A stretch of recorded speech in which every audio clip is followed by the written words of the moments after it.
ये हैं हमारे मोहम्मद अब्दुल कय्यूम साहब, जो कि महाराणा प्रताप कॉलोनी रहते हैं। इनका करीबन 1 महीना पहले इनका ट्रीटमेंट कर रहे थे। इनको जो है पार्किंसन था और पार्किंसन की वजह से इनका जो है हाथ पैर दोनों काँपते थे, अच्छे से चल नहीं पाते थे। इनका भी इलाज जो है चालू है, तकरीबन 1 महीना हो चुका है और 1 महीने के बाद का इनका रिज़ल्ट आपको मैं दिखा रहा हूँ अपने से।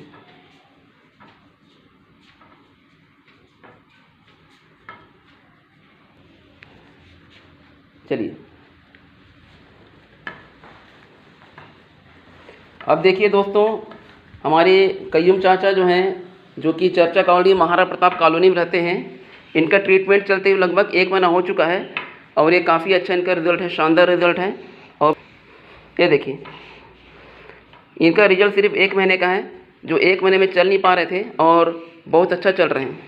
दोस्तों आप देख रहे हैं इनको, ये देखिए।